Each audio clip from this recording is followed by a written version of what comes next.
Hey everybody, it's Catherine here. It's Friday evening, about 8:45 in Connecticut. I hope you all had a wonderful week. I had planned all day to come on and do a live with some thoughts that I touched on in my last live about the importance of our relationship to our moms. And with Mother's Day coming up, and as I know I mentioned in the last live, that with my mom the anniversary of my mother's passing was May 3rd. And, it's just a week or so always around Mother's Day. So it's sort of particularly poignant at this time of year. And it's been on my mind a lot. And I have pages of notes that I was looking at and wanting to share with you. But honestly, this is the first time all day. It's been so busy that I've had time to get on, and I'm a little too tired to do that. Have that conversation with you tonight. So rather than try to do it when I'm not totally focused and unable to give it the attention that it deserves, because it's a really, really important piece. Our first awareness of anything female or feminine comes from our mom, and so many of our beliefs and so many of our understandings about the world and ourselves, begin there. But again, I'm going to save that for another time. And instead, I decided to bring you two gifts, really. So a few years back, I wrote an ebook called 125 Ways to Heal and Create the Life You Deserve.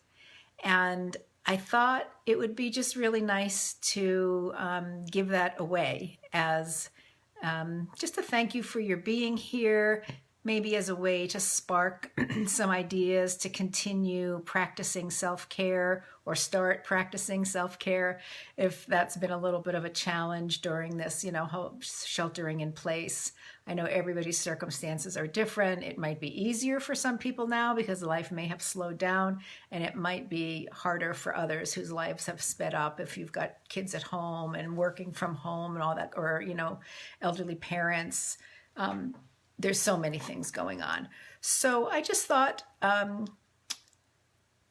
although the book wasn't specifically written for this purpose, that it certainly can apply, because it looks at how we can take care of ourselves, really start to practice self-care as women after we give so much care to so many other people, and really look at that, what we can do for our body, what we can do for our mind, and what we can do for our spirit. So I'm going to post, if I can, below this video. I never remember how this works until I get off and look at it. So I'm going to post a link to that. It is free, but you do need to go to a page and put your name and email address. That way it gets sent out from my email marketing program to you.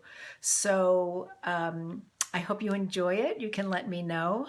As I said, I wrote it a couple of years ago, but I just thought it would be a nice thing to share with all of you now.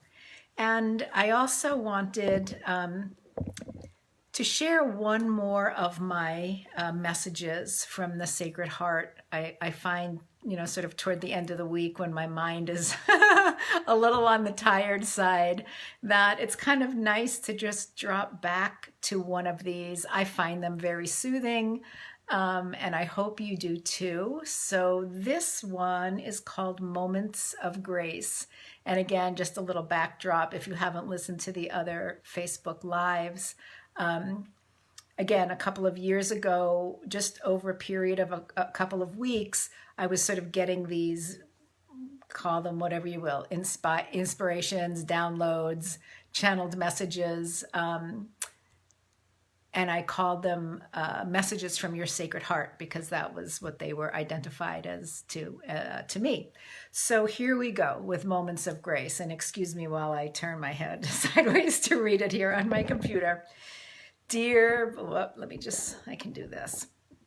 Dear beloved one, I come today to speak to the parts of you that feel imperfect or inadequate. Or perhaps I should say the parts of us, since we are all one. I come today to speak to the younger aspects of the human self, still very much alive within all of you.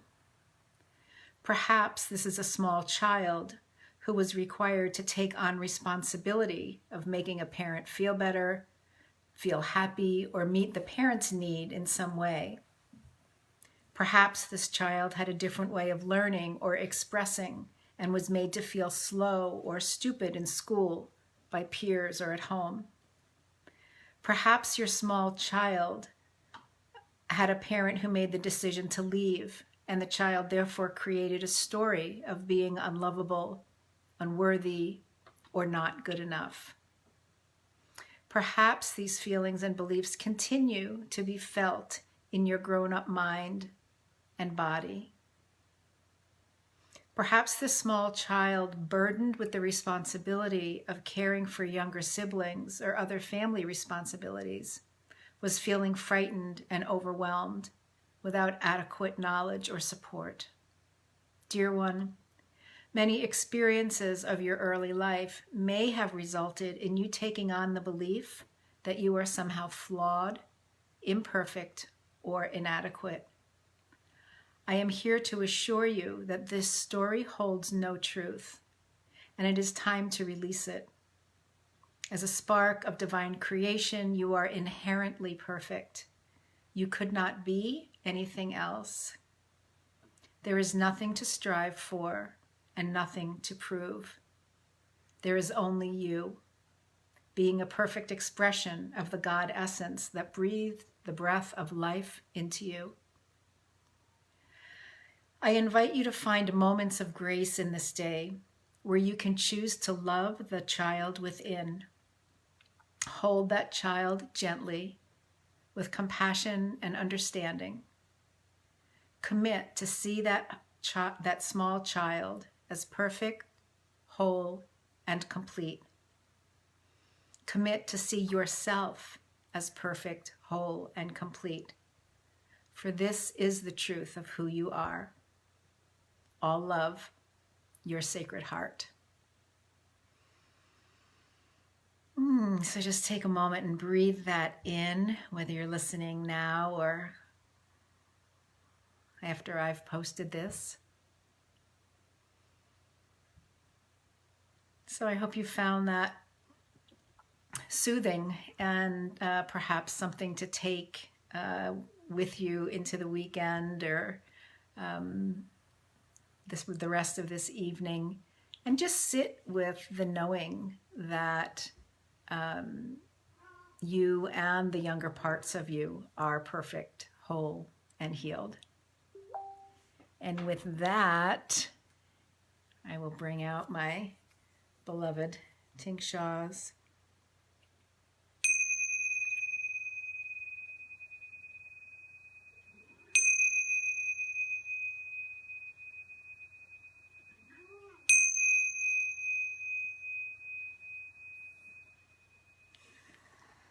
Have a wonderful evening, and be sure to click on the link and go and pick up a copy of my free ebook, all for you. All right. Bye-bye.